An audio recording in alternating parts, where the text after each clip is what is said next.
Boa tarde, pessoal. Dando continuidade a esse sábado de conversas e aprendizado. Vamos chamar aqui o pessoal. Vou fazer o seguinte, eu vou fazer uma apresentação muito breve das pessoas que vêm para cá. Alguns já são conhecidos de vocês, acredito, de todos aqui. E a ideia é o talk show. A gente coloca uma pergunta de partida aqui e a partir daí a gente abre para perguntas dos presentes, tá? Para a gente aí ficar sabendo das coisas que essas pessoas têm para contar para a gente. Vamos começar. Primeiro as damas, né? Sandra de Sá, nossa querida. Mano Góes.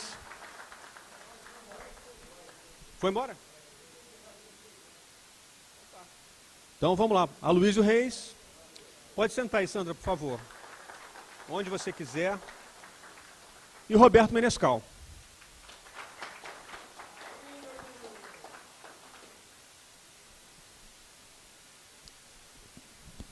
Fica à vontade aí, onde vocês quiserem. Lembrando que o tema dessa edição do Prêmio Profissionais da Música é a música, o futuro do presente no Brasil e no mundo.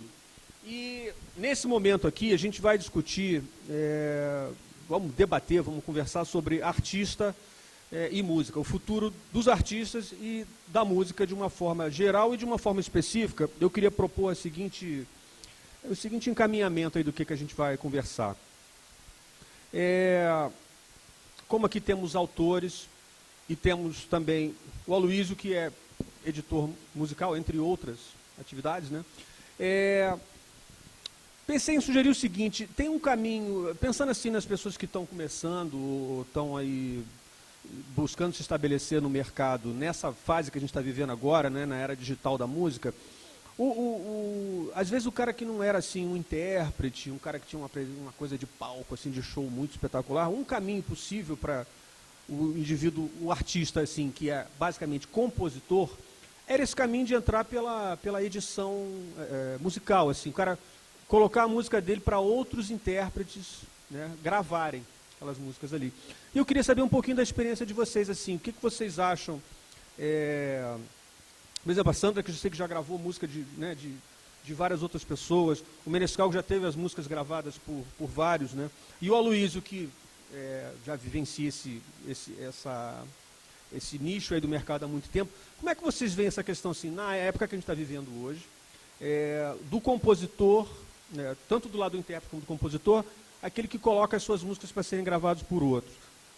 Qual a experiência de vocês e para onde é que vocês acham que a gente está indo nesse caminho aí? Talvez o coordenador de edição podia começar a parada. Tem muito a ver com o meu trabalho nessa pergunta. Nós estamos passando, mas a gente não pode ir direto a esse assunto sem passar por um breve relato do momento que a gente está passando agora. Porque como o mercado mudou radicalmente, quer dizer, nem mudou ainda, ele está no meio do terremoto, no meio da turbulência, essa relação que você colocou, que eu entendo como sendo a relação do autor não intérprete, ou autor não intérprete profissional ainda, que às vezes o cara é intérprete também, mas ele não está no jogo ainda do profissionalismo como intérprete, tem que passar pela revolução que nós estamos vivendo, de uma mudança radical. Eu vou dar uns números por alto, sem encher o saco de vocês, mas que são muito importantes. Aliás, ontem eu fiz 11 anos no comando da Sony ATV, que é a editora da Sony no Brasil. Quando eu entrei há 11 anos atrás, a gente sempre considera os 3 tipos de receita básica de uma editora, que são a execução pública, a sincronização e os direitos fonomecânicos, com os quais que hoje se misturam ligeiramente com os direitos digitais. Quando eu comecei, o direito fonomecânico, a venda de discos e CDs, há 11 anos atrás, era responsável por 66% da arrecadação da editora. Eu não me lembro direito, a execução pública ficava em segundo lugar, e a sincronização estava por volta de 12% a 15% do faturamento. Hoje, acreditem se quiser, a venda de discos e CDs não chega a 15% do faturamento da editora. O que era quase 70%, hoje não chega a 15%. A execução pública, digam o que quiser, pela revolução que o ECAD fez nesses últimos 10 anos, triplicou, quinquiplicou a arrecadação, passou a ser 64% hoje da arrecadação. A sincronização ela está por volta de 28%, por aí, e o restante aí, o que sobra é o direito fonomecânico. O que isso vai ficar assim? Isso é assim? Essa é a nova realidade? Com certeza não é a realidade. O direito digital, ele, apesar de ser ainda muito incipiente, ele é um pouco mais de 50% já do físico, em termos de direito autoral. Mas ele cresce exponencialmente, ele multiplica por 4, por 5, todo ano ele sobe 3, 4 vezes mais, primeiro com download e agora com streaming. Aí você fala, pô, mas eu sou compositor, não ganho nada com streaming. Vai demorar muito a ganhar. Vai ser, para vocês terem uma ideia, uma planilha que manda... A Roberta chegou? A Roberta Peito chegou do Spotify? Uma planilha do Spotify que eles mandam para a gente tem por volta de 30 milhões de linhas. Quer dizer, são 30 milhões de cliques diferentes para serem processados. A gente teve que mudar todo o nosso sistema financeiro para passar de 2 casas decimais, que era 1 centavo, era o menor pagamento feito ao autor, e hoje nós temos 8 casas decimais, 0,70 e 1. E mesmo assim a gente vai ter que abrir mais isso, porque já tem pagamentos inferiores a 1/10 de milésimo de centavo. Quer dizer, por quê? Porque a divisão, se você pega, por exemplo, o percentual autoral que a Spotify paga por todos os usos, que é um percentual, eu não vou falar número nenhum, tá? Porque a gente assina um contrato de confidencialidade. Eu posso falar todos os números para os autores da Sony, e eu posso falar todos os números para os filiados da UBC que me procurarem, mas eu não posso falar aqui. Isso é contrato assinado e tem valor. Para mim, pelo menos, tem valor. Então, vamos dizer que esse percentual autoral, que foi assegurado através de um convênio com o Spotify, é pago e é dividido esse valor pelo número de cliques. Então, acaba sendo um pagamento muito parecido com a execução pública, que acaba tendo um valor do ponto. Quer dizer, é o número total arrecadado por todos os assinantes dividido pelos cliques. E esses cliques, é claro, com a música teve 100 cliques, ela vai ganhar 100 vezes aquele valor. Uma música que teve um clique só, vai ganhar uma vez o valor do clique. A gente teve que adaptar tudo, contratar uma empresa, uma das poucas empresas que a gente tem orgulho de ter contratado, porque a Apple entregou, quer dizer, não entregou porque não é um prêmio, mas divulgou que é a Golden Standard de identificação de obras no mundo inteiro. O melhor serviço de identificação de obras do mundo é feito pela Back Office, que é uma companhia argentina que nós contratamos para processar esses milhões e milhões de linhas e chegar. Como é que a gente faz? Como é que vai pagar 1/10 de milésimo de real? Não paga, claro.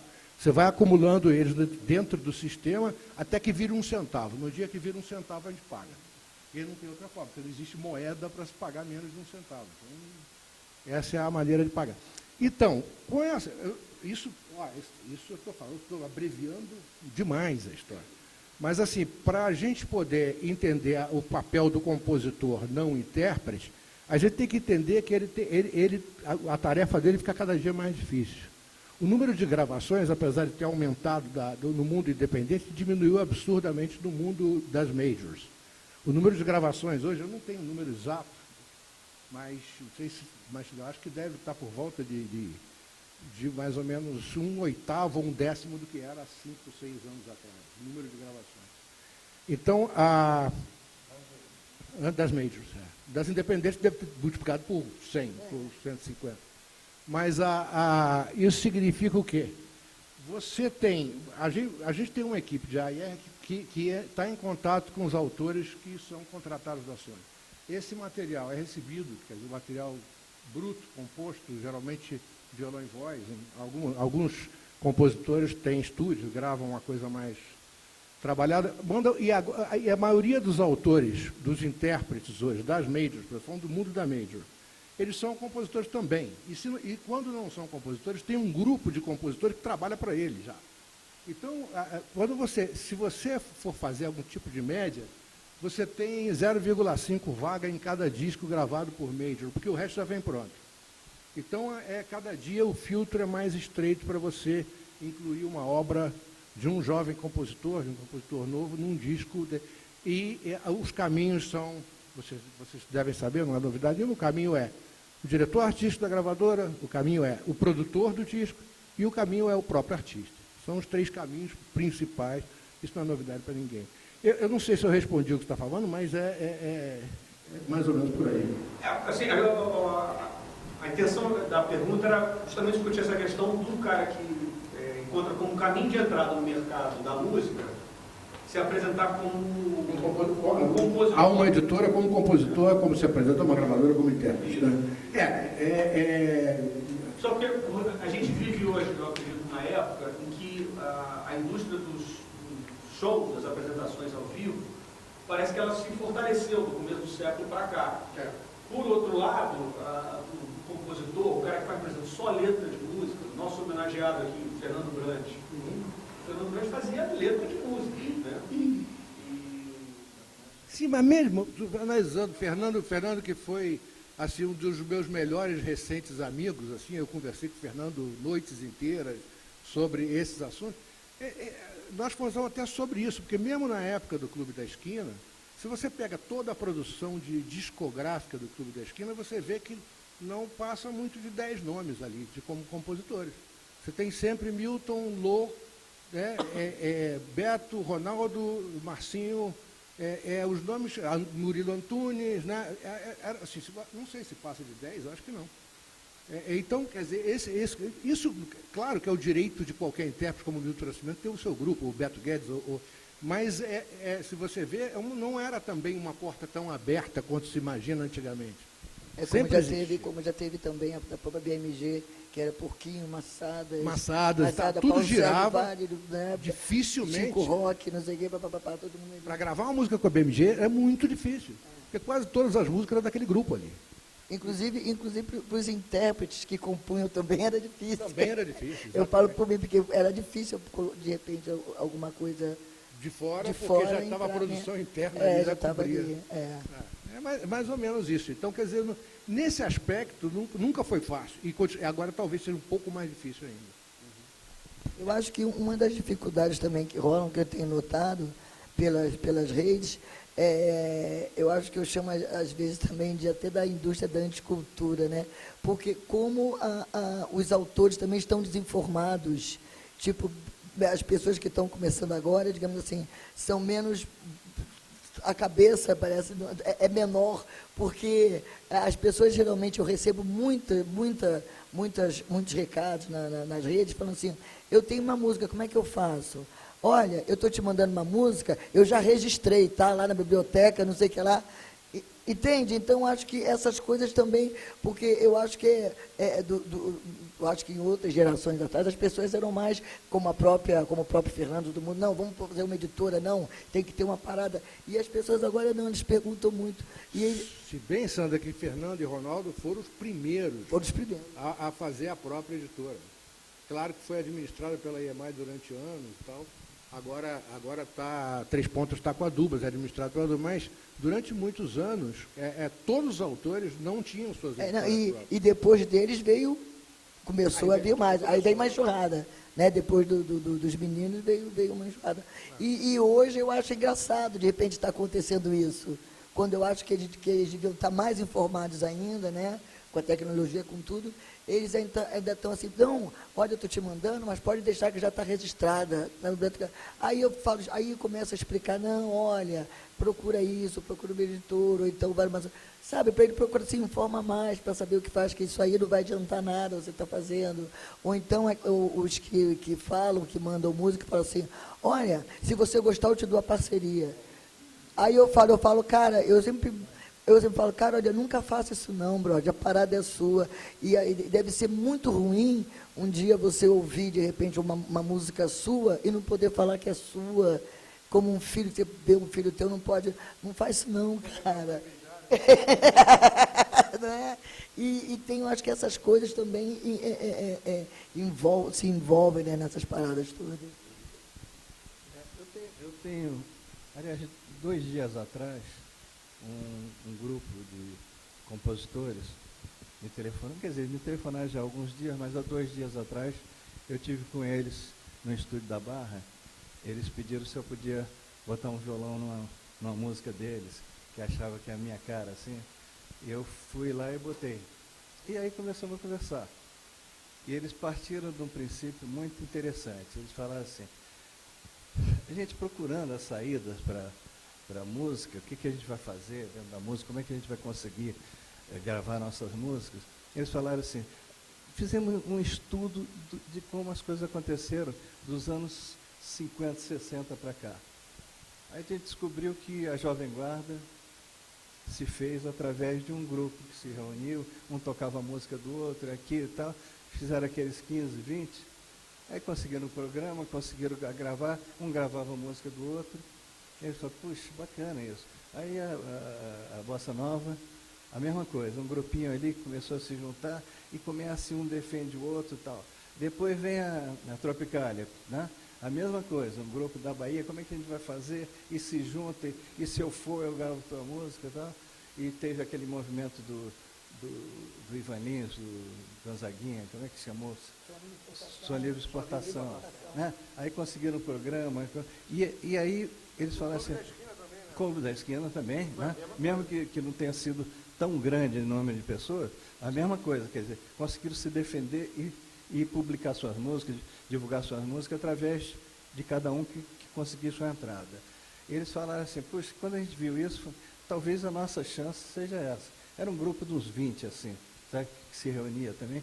Puxa, mas vamos fazer isso oficialmente. Aí botaram até um nome engraçado, MPB, Mansão Popular Brasileira, porque eles alugaram uma mansão no Alto da Boa Vista, mansão velha, mas mansão, né?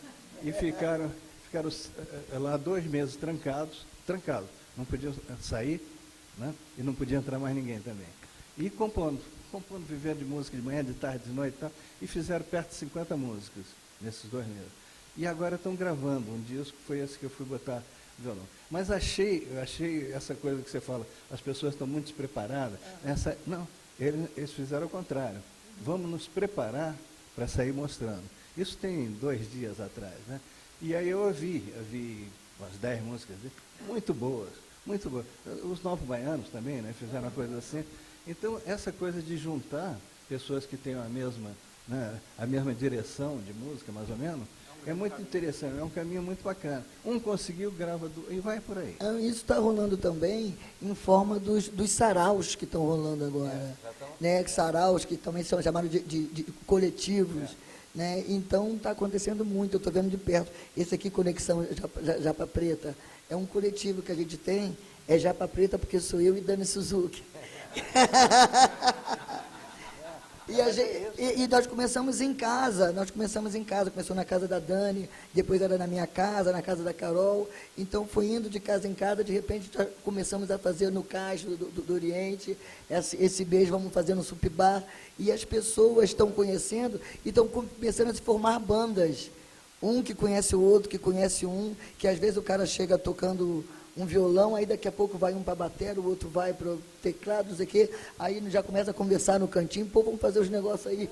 E eu acho que esse é um caminho altamente interessante, inclusive porque é na prática. Ninguém está falando para ninguém, olha, eu tenho uma música para te mostrar, assim, não, a gente está tocando, está todo mundo tocando, e tocando junto, e não tem aquele lance de não, todo mundo que tiver que falar, se tiver alguma crítica, alguma coisa, pô, isso aqui, cara, tu mexe aqui, tu faz. Então, eu acho que esse é um caminho legal, que, inclusive, muitas dessas pessoas que mandam recado para mim, eu convido, vai no sarau, tu quer mostrar a tua parada? Vai no sarau, mostra para geral, que tem muita gente lá, e tem muita gente indo. Inclusive, acabei de produzir uma banda assim. Eles me mandaram as músicas, mandaram as coisas, foram, quando acabou, gravei lá no estúdio lá da Warner, gravei com eles, vamos lançar no digital, sabe? E eu acho que esse é o movimento. Mas eu acho que a gente também tem que se ligar nessas pessoas e trazer essas pessoas, né? Um outro grupo também, desse tipo de micro tribos, né? Que começou a se formar ali em volta da Maria Gadu, quando ela começou, que eram Os varandistas. Entendeu? Os varandistas são do CJP. Pois é, então. E eles todos hoje, por exemplo, eu tenho lá trabalhando comigo um deles. Tem outros que estão na Universal, tem outros, mas assim, aquilo já, por incrível que pareça, quando você fala do nome deles, assim, já o produtor do disco, ou o próprio artista já, opa, quero ouvir.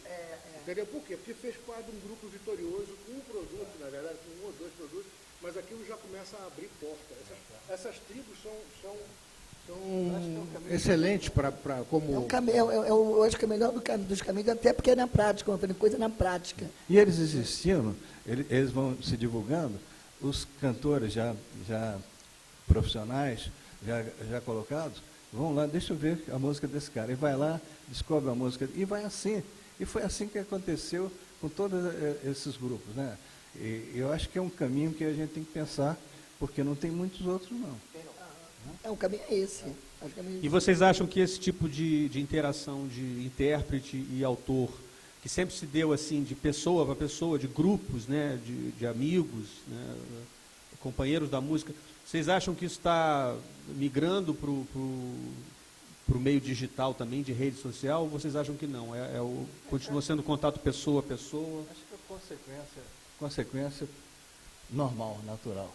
Porque essa garotada que já está vindo, já pensa no digital muito mais do que no físico, né? No disco físico. Eu acho que isso vai ser o normal.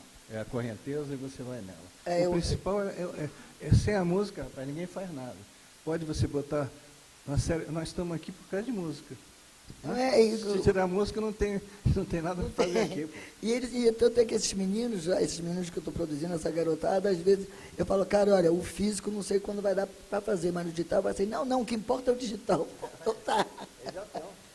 Já estão começando, não, o que importa, depois quando der a gente vai fazer nos físicos, para a gente vender no show, não sei o quê. Eu acho que é ir por aí mesmo. O físico é um cartãozinho de visita, né? Justamente, cartão de visita. Eu sou assim.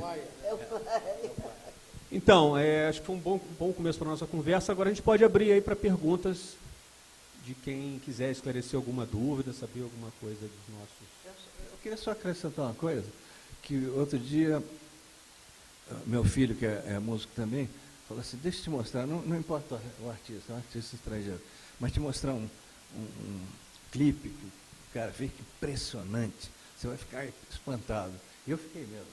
Acontecia tudo, tá? A cantora estava em cima assim, de uns blocos grandes de madeira, e aí os bailarinos caíam lá de cima. Eu fiquei assim, né? Que impressionante, preto e branco, inclusive, né? Aí, quando acabou, eu disse, que coisa, rapaz, como é que os caras conseguem fazer isso? Aí eu falei assim, passa novamente. Aí fechei os olhos. Não tinha música nenhuma. A música era qualquer coisa. O que importava, a música era apenas um complemento para aquilo. Então, era só para desviar a atenção. É só para você ficar um pouquinho mais, né? Porque a música não tinha nada. Aí tem uma coisa interessante, você olhar um século atrás, você tinha imagem, né? Tinha o cinema, né? E não tinha som. Né? Botava um cara tocando piano, mas não tinha som, não tinha nem falado nada. Depois vem o cinema falado. Tá? Hoje a gente está fazendo ao contrário, né? A gente está botando imagem na música, cada vez mais. A música sem imagem está difícil, né? Para você passar nos YouTubes da vida, né? Tudo tem que ter imagem. Então, essa garotada já vem com o negócio do digital e com a imagem. Está tudo lá, tudo, né? Faz uma musiquinha, já põe no YouTube. Já vem com coreô, com tudo. Bacana.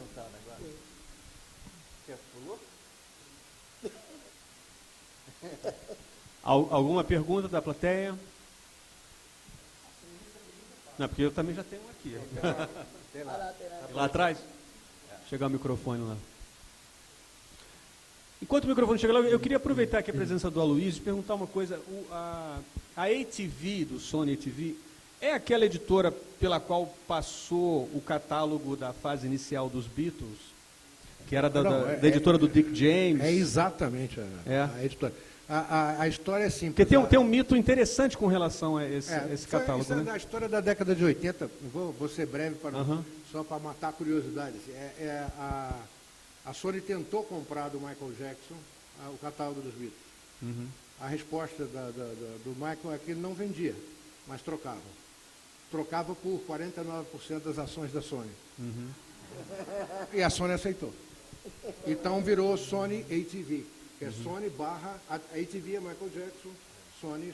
Só que agora, há 25 dias atrás, a Sony comprou a parte do Michael Jackson, porque, assim, do espólio. A dúvida que eu acho interessante a gente esclarecer é o seguinte: o mito, não sei se as pessoas aqui já ouviram, mas eu já li, já ouvi várias vezes, é o seguinte: o Michael Jackson é dono das músicas tais dos Beatles. Para mim isso não tem fundamento. A história que eu conheço é que no começo da carreira, o Lennon e McCartney assinaram um acordo com o Dick James. E era 50% para a editora e 50% para eles.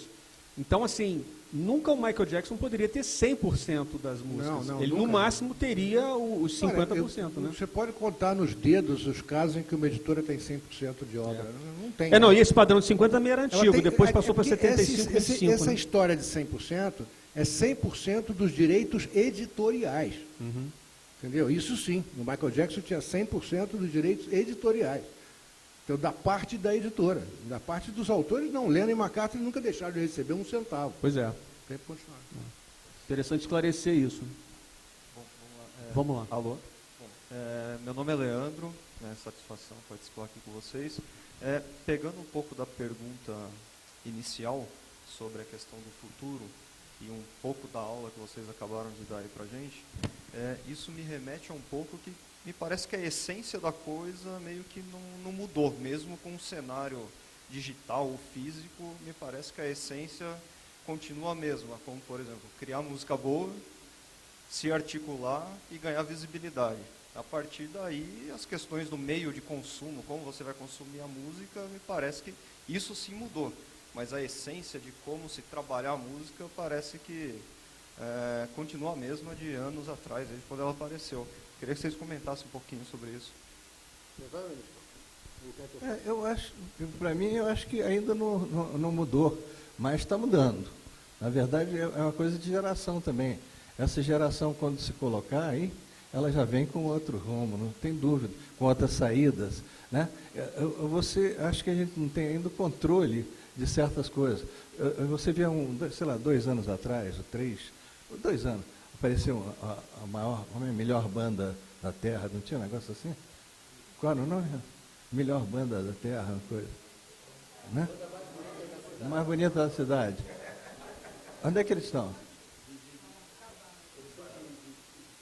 Mas eles estão onde agora? Estão fazendo? Agora, você vê que é uma banda que estourou de uma maneira incrível, né? Durante 2 semanas, e eu hoje estou perguntando por eles, quer dizer, como eles vieram de uma maneira, aí você fala, porra, vamos fazer a mesma coisa. O quê? Ninguém sabe como foi. Eles conseguiram uma maneira lá de estourar. Continuam, eles fazem muitos shows, lançaram um DVD, eu vi há pouco tempo uma matéria, eles fizeram um show do Ibirapuera lotadíssimo, todo mundo cantando todas as músicas. Bacana isso. Agora, eu fico assim impressionado, que eu vi o começo dele, vi no Fantástico, vi uma série de coisas, e perdi depois. Quer dizer, você tem que ter uma maneira de você prolongar isso em todos os setores, não deixar a coisa... Ok, estão fazendo show de sucesso, mas você pode perguntar a muita gente aqui que rapaz não saber deles.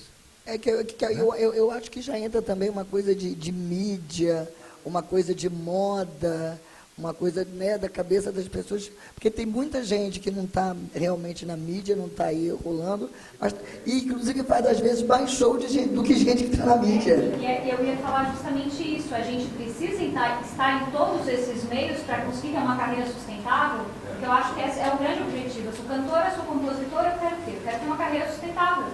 Eu quero conseguir fazer o meu trabalho, que esse trabalho chegue a pessoas, mas não necessariamente eu preciso estar na Rede Globo, ou preciso estar em um grande meio.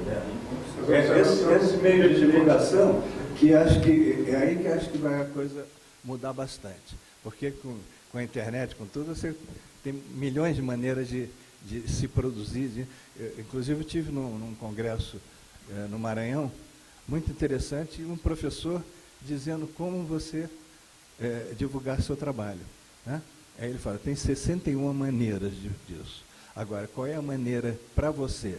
Então, muito interessante, ele foi, e a turma toda de compositores, eu faço isso, eu acordo, já não sei o que, eu chego do show e tal. Aí o cara perguntou o que eu achava. Eu digo, eu acho que bacana, você está dando a dica, mas não é o cantor que vai ter que fazer isso, ele tem que cantar, ele tem que fazer música. Se ele passar o dia na internet, não sei o que, então, ele vai perder a essência da coisa, que ele é artista, sabe? Tem esse perigo de você trabalha tanto na divulgação e tua arte vai ficando, tem que ter tempo para isso também. Essa banda aí, ela casualmente continua e tal, mas há outras tantas que apareceram de maneira tão rápida e vertiginosa que também sumiram literalmente. E há muitos artistas maravilhosos, né, que nem estão na mídia, no seu caso, mas que estão lutando de espaço daí, que é uma outra situação, ao contrário. Como os programas que estão rolando agora, né, The Voice e vários deles, é incrível como se perguntava, vem cá, você lembra quem ganhou o The Voice? Lembra quem ganhou, sabe? Mas The Voice Kids arrasou. Arrasou. Foi o que me deu mais esperança na vida, foi The Voice Kids. Chorei, briguei. E, mas coisa bonita. Não, mas o que eu falo, que eu acho, cara, que tem que ter uma manutenção disso. Não adianta, ganhou ali naquela hora, não sei o quê, pô, valeu, toma aí seu troféu, tchau. Pois e aí? O menino que ganhou, como é que vai estar daqui a 2 anos, entendeu? Essa é a grande pergunta. Quem vai acompanhar a carreira desse? Só para organizar aqui, pessoal, a gente tem uma pergunta ali atrás. Não, pois é, que tem o Thomas. Depois que o Thomas perguntar, eu queria voltar na pergunta dele lá atrás, que é sobre que ele está vendo que as coisas continuam as mesmas, mais ou menos as mesmas, tá? Não é exatamente como era. Por exemplo, você depois complementou, que você quer ter uma carreira sustentável, etc. Tem formas de promoção e de manutenção, que você estava falando da banda que some e tal, que precisam ser desenvolvidas e estudadas. Tem casos recentes, muitos, uma técnicazinha bem boba, bem simples, e que tem funcionado muito, que é você abastecer semanalmente os teus seguidores com conteúdo novo. Mas abastecer constantemente, nunca parar de abastecer com conteúdo novo. Porque o que está acontecendo é que a notícia sobre o artista da semana passada, ou a apresentação dele ao vivo em tal teatro, da semana passada já ficou velha. Na semana seguinte você tem que vir com outra coisa, entendeu? Se deixar um branco, esquece. Mas a gente está falando a mesma coisa, acredito. Porque o que eu estou dizendo é o seguinte, na essência, o cara tem que conquistar o público dele. Isso não, eu acho que não vai mudar nunca. Não. É isso mesmo. Tem razão. A necessidade de fazer sucesso continua existindo. Vamos lá, faça uma pergunta. Queria perguntar para o Aloysio. É o seguinte, assim, a gente músico, né, artista, nesses anos todos, a gente parece que vai meio cansando das coisas e vai tentando, por si só, abrir seus próprios trabalhos, produtores e tudo. Eu, no caso, abri até uma editora também. Então, a minha pergunta é o seguinte. Você acha interessante para o próprio artista ter a sua própria editora? Essa é a primeira pergunta. Segunda, você acha como que está funcionando essa história de editoras que administram outras editoras? Se a editora de vocês administram outras editoras de artistas solos, por exemplo. Acho legal você perguntar, porque eu cito o exemplo da tua banda original em várias conferências, em vários papos, porque eu acho que um dos cases mais bonitos que eu participei, que eu tenho o maior orgulho de ter participado, foi Nat Roots. O Aloysio foi presidente da EMI durante muitos anos e foi presidente da gente. Lá fizemos 4 discos, Nat Roots. Foi muito bacana. Com a presidência dele, foi maravilhoso, realmente. Maravilhoso. Te agradecer aqui publicamente. Pô, imagina, eu tenho que agradecer para vocês. Pô, vendemos disco pra caramba. Vendemos mais de quase 1 milhão de discos de reggae no Brasil, que eu nunca imaginei que fosse possível. Mas a tua pergunta... Você acha interessante para o artista solo abrir uma editora? Eu só acho se o catálogo que ele tiver... Aí, gente, é totalmente... Eu vou dar uma resposta técnica e financeira, tá? Se o catálogo que ele tem for suficientemente grande para ele abrir a editora própria, ele tem que abrir a editora própria. Tem que, senão seria burrice. Vocês administram editoras de outras editoras? Administramos 45 editoras. E uma terceira pergunta. Assim, qualquer artista consegue recuperar suas próprias músicas? Por exemplo, nossas músicas eram a editora EMI. Tapajós da EMI. Isso. Quando a EMI meio que acabou, ela foi para um lado e a gravadora foi para o outro, e as minhas músicas foram juntas. E eu estou querendo recuperar. Essas músicas você não recupera. Não consigo recuperar mais. Não. Tem mais de 400 casos. Tem um tipo de contrato que é recuperável. Tem um tipo de contrato que é recuperável. Que era vitalício, né? Mas é um contrato muito antigo. O contrato de cessão permanente de direitos, ele é quase de impossível. Pode ser que um dia quebre. Ainda existe isso? Existe. Ainda Existe muito pouco, mas existe. Não As músicas com contrato permanente de direitos você não recupera. O que eu recomendo, por exemplo, você, Bruno, né? Você quer abrir tua editora hoje.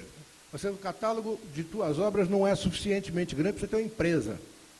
O que você pode fazer? Chega assim, a Luiz me liga e fala assim, ó, eu vou assinar com você, mas eu quero que no contrato diga que a hora que me der na telha, eu tiro tudo de você, pego de volta para mim e abro minha editora própria.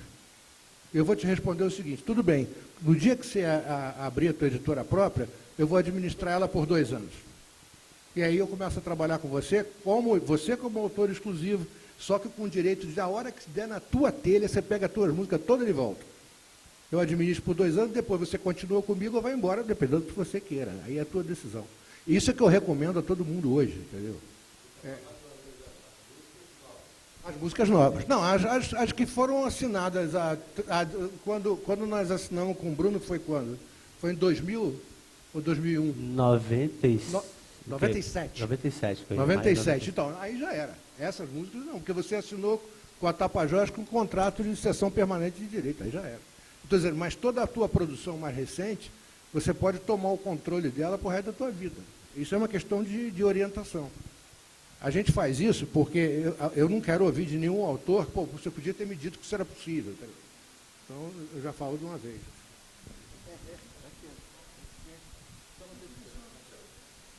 Eu só queria fazer uma observação. Observação em cima do que a Sandra de Sá falou, da questão da manutenção. Na mídia, essa coisa toda, do reality, do The Voice e tudo mais. Tem mais uma coisa bastante lesiva aqui nesse país, que é o seguinte, assim como rádio, TV também é concessão pública, porém é administrado e utilizado como um bem particular.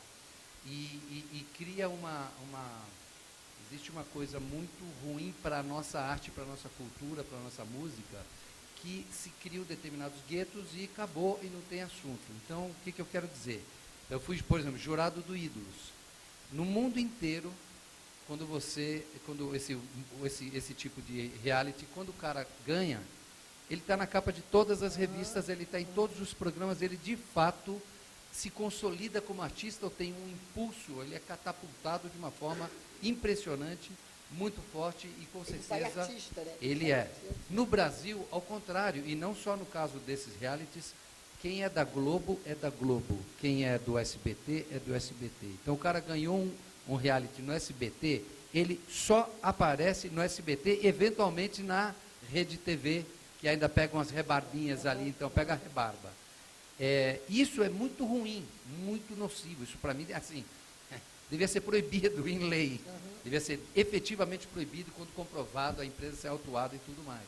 Isso é uma coisa que acontece aqui e exatamente por isso que todo mundo pergunta, cadê o vencedor do Fama? Cadê o vencedor do não sei o quê? Cadê o vencedor? Enfim. Agora, acho também que dessa história de que o sujeito fica famoso e depois desaparece, seja a banda da cidade, seja não sei quem, seja esse, seja aquele. Primeiro que a gente tem sempre uma visão equivocada, porque esse país é um continente e as pessoas estão fazendo show direto, estão sobrevivendo super bem, etc, etc, e está tudo certo. Mas, segundo que eu concordo com o Andy Warhol quando ele dizia que um dia todo mundo será famoso por 15 minutos. E eu acho que a gente já está vivendo isso. Mas é verdade, eu acho que a gente está vivendo isso. Não é só uma visão de que o que tem é efêmero, não é isso. É que tem muita coisa. Tem muita gente, tem muita coisa nascendo, tem muita coisa surgindo. Né? É isso.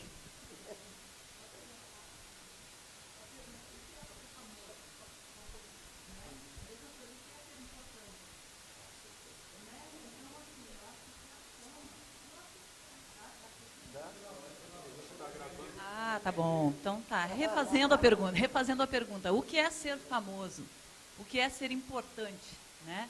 Então, assim, VIP, aquela pessoa é VIP. Eu sou muito importante para minha mãe, para o meu pai, para o meu filho, né? Para vários amigos que eu tenho. Então, assim, eu acho que o digital, hoje em dia, o meio digital, ele está mudando muito essa, né, essa concepção e a forma como isso acontece.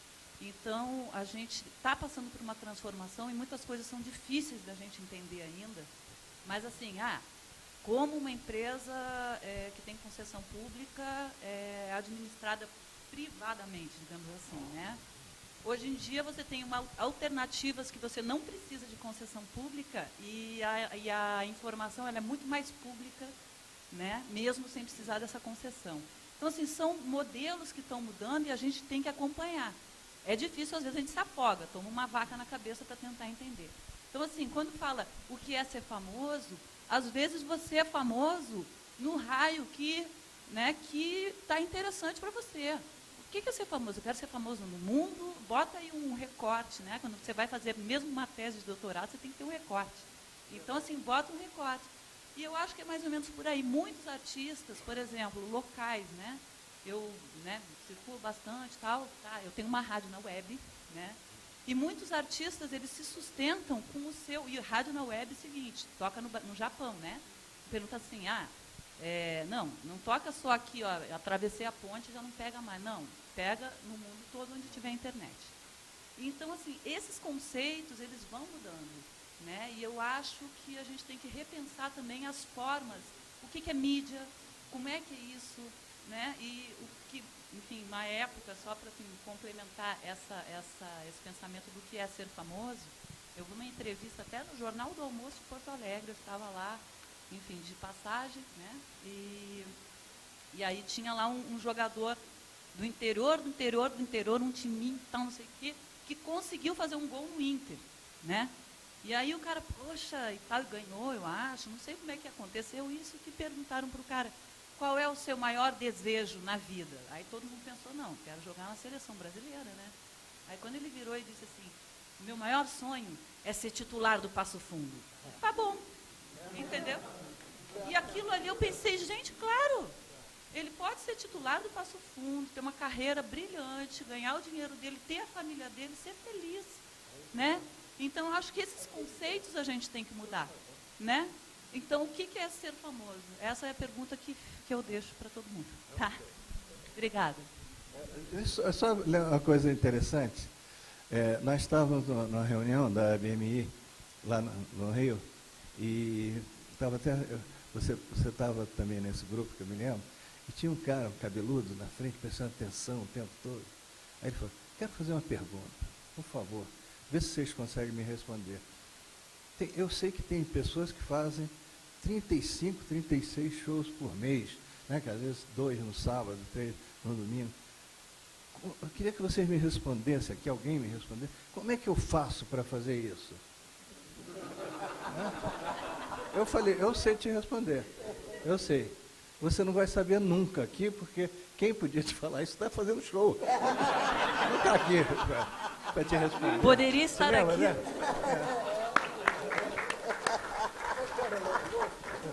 Como é que eu faço? Essa é genial. Bom, eu não tenho o hábito de interromper coisas boas, porém, diante de tantas coisas boas, eu vou ser obrigado a interromper. A gente, inclusive, já teve um problema aqui pela manhã, nessa questão da administração dos horários, que foi gentilmente corrigida. Aliás, eu queria destacar aqui, para todos os presentes, a presença do Leandro e da BMA e do Frederico da Apex, pessoas que falam sobre exportação de música e que estão atendendo a todos os interessados e amanhã fará o seu respectivo workshop. A Luciana Pegoré, nossa querida diretora executiva da BMI, abriu mão do seu workshop, que viria na sequência, para falar amanhã também, para a gente, né, administrar os horários, fazer o talk show dos produto artístico versus o produtor executivo, e depois fazemos os workshops dos meus conterrâneos ali, Daniel e Lúcia, Luísa, e o que vier pela frente. Portanto, se ninguém mais tiver algo a declarar, eu proponho que a gente se despeça dessas figuras aqui. Pode ser assim? Com uma salva de palmas.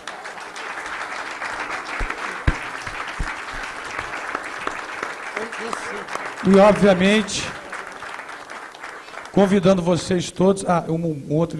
outra notícia. Graças ao nosso amigo Sérgio Mendonça, da Pôr do Som, estamos aqui com a TV Cultura de São Paulo, através do programa Metrópolis, rolando uma cobertura. Falem bastante, falem o que quiserem.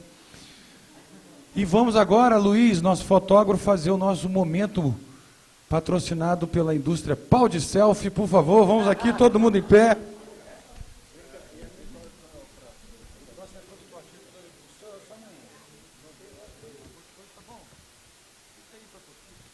Vamos lá, pessoal, fazer foto. Todo mundo junto.